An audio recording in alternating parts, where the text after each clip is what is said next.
پانچواں short question ہے، روزے کی انسانی صحت پر کوئی سے دو اثرات تحریر کریں، پیج نمبر 49۔ یہ جی ساری دنیا کے طبیب اس بات پر متفق ہیں کہ معدے کا ہر وقت بھرا رہنا بہت سی بیماریوں کو جنم دیتا ہے۔ روزے میں جب انسان کا معدہ خالی ہوتا ہے تو انسان کئی بیماریوں سے محفوظ رہتا ہے، جسم کے اعضاء میں قوت مدافعت پیدا ہوتی ہے، انسانی جسم فاضل رطوبتوں اور فاسد مادوں سے پاک ہو جاتا ہے۔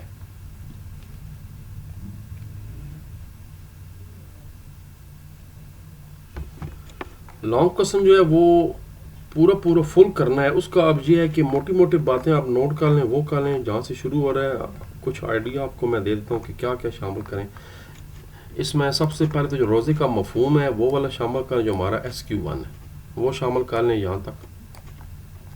پھر قرآن مجید میں جو روزے کی فرضیت ہے اس کی آیت مبارکہ بتا دیں ترجمہ، اور ایک حدیث شریف بتا دیں، یہاں تک ہو گیا۔ اس کے بعد روزے کے احکام مسائل بتا دیں کہ روزہ ہر عاقل بالغ صحت مند پر فرض ہے، اور جو روزہ نہیں رکھ پاتا یا جان بوجھ کر رمضان میں روزہ توڑے گا اس پہ قضا کفارہ دونوں لازم ہے۔ یہ لازمی بتائیں کفارہ کیا ہے؟ 60 روزے مسلسل رکھنا، قضا کے طور پر بھی ایک روزہ رکھنا، اگر درمیان میں روزہ ٹوٹ جائے تو پھر اثر 9 روزے رکھنا لازم ہے۔ اگر ایسا نہ ہو، قدرت نہ ہو، تو پھر 60 مسکینوں کو فدیہ دے دیں، اور فدیہ وہی ہے کہ ایک مسکین کا 60 دن صدقہ فطر کے برابر جو غلہ تھا، جیسے تقریباً 2.25 کلو جو ہے نا، جیسے ہم لوگ آٹا کھاتے ہیں گندم، اگر وہ آپ دے سکتے ہیں، یا کشمش کے برابر دے دیں یا کھجوروں کے برابر، جتنا آپ دے سکتے ہیں۔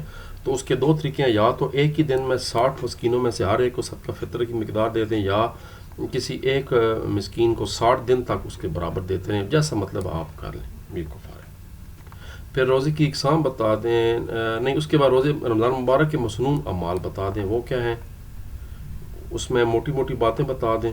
قرآن مجید کی تلاوت کرنا، اعتکاف بیٹھنا، شب قدر بھی رمضان مبارک میں ہوتی ہے جو کہ 1000 مہینے سے بہتر ہے۔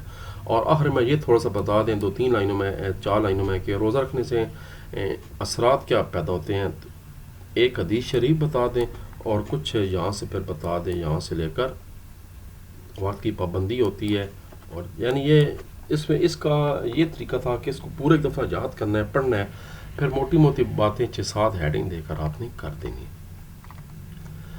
ہمارا جو اگلا اور آخری لیسن ہے اس چپٹر کا وہ فلسفہ حج اور قربانی کے بارے میں ہے، اور سب سے پہلے جناب اس کی شروع کرتے ہیں۔ اس کے MCQs کیا ہیں؟ یہ جی مناسک حج میں جو ان میں سے چیز شامل ہے وہ احرام باندھنا شامل ہے۔ حرم کی حدود کا وہ مقام جہاں لازمی احرام باندھا جاتا ہے اس کو میقات کہا جاتا ہے۔ وہ حج جس میں حج اور عمرہ اکٹھا کی جائے، احرام باندھا جائے، جیسا کہ آپ صلی اللہ علیہ وسلم نے بھی حج ادا کی تو اس کے حج کران کہا جاتا ہے۔ یہ قرآن نہیں کہ حج کران لفظ ہے، قرآن اور چیز ہے، وہ کتاب ہے اللہ تبارک و تعالیٰ کی قرآن مجید، یہ کران ہے یا کران ہے۔ حج کا رکن اعظم وقوف عرفات، عرفہ۔ عید الاضحیٰ کے دن کا سب سے افضل عمل قربانی کرنا ہے۔ شارٹ کوشچن، حج کی فرضیت بیان کریں، پیج نمبر 51۔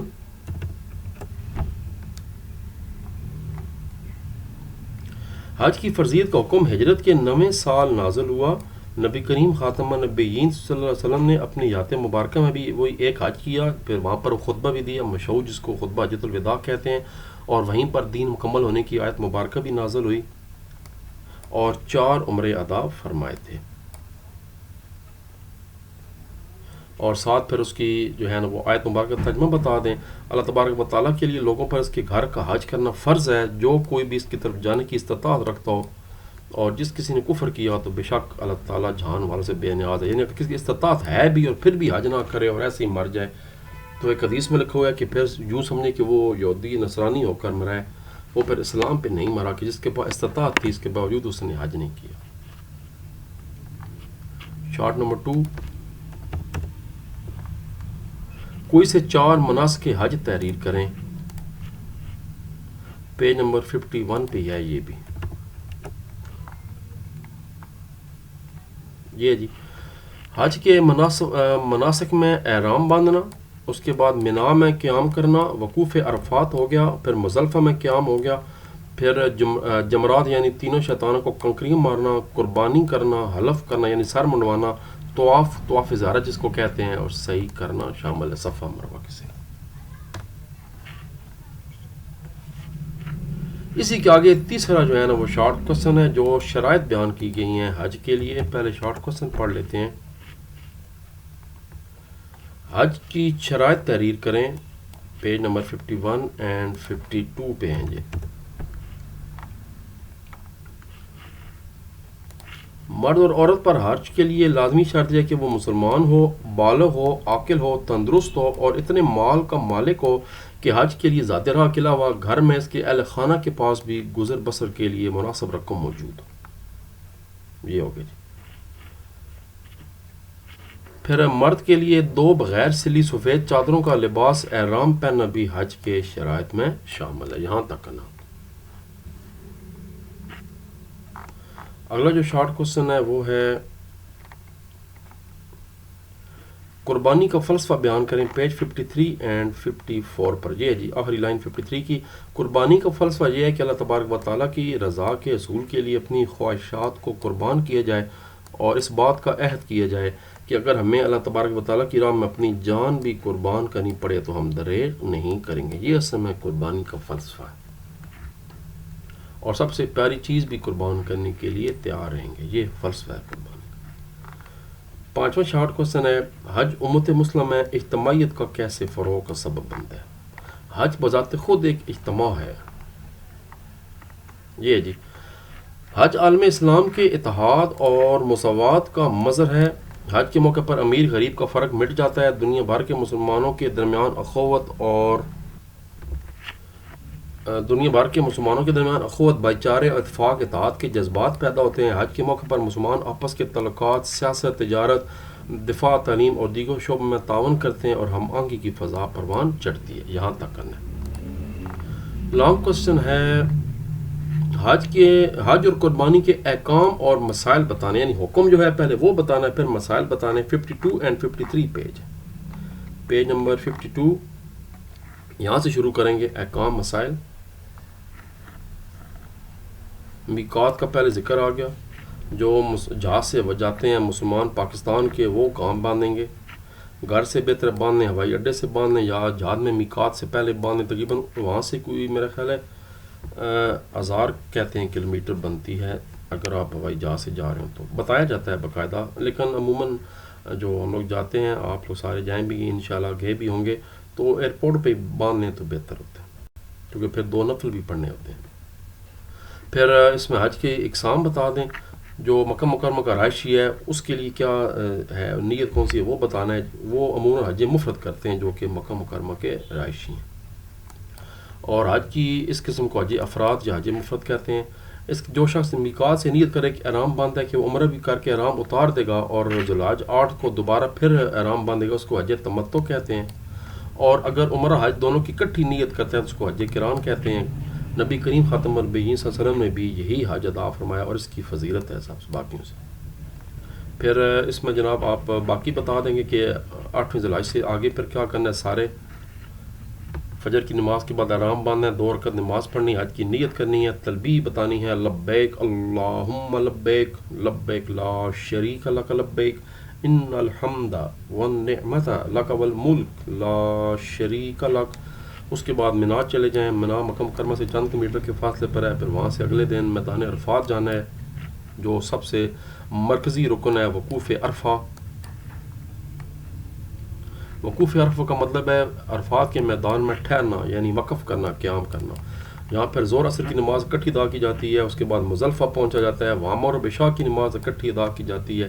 پھر مزدلفہ کے میدان میں اگلے دن جمرات سے کنکریاں اکٹھی کی جاتی ہیں مارنے کے لیے، اور فجر کی نماز ادا کرنے کے بعد سورج نکلنے کا انتظار کیے بغیر مینا کی طرف روانہ ہونا ہے۔ وہاں جناب 3 میں سے آخری جمرہ جس کو جمرہ عقبہ کہتے ہیں اس کو 7 کنکریاں مارنی ہیں، پھر حلق کروانا ہے،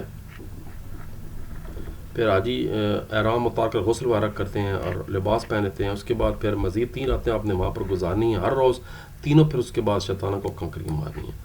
اس دوران کسی وقت بھی جا کر آپ نے خانہ کعبہ کا طواف کرنا ہے اور صفا مروہ کی صحیح کرنی ہے، تو حج آپ کا مکمل ہو جاتا ہے۔ اس طواف کو طواف زیارت کہا جاتا ہے، یہ بھی فرائض میں شامل ہے۔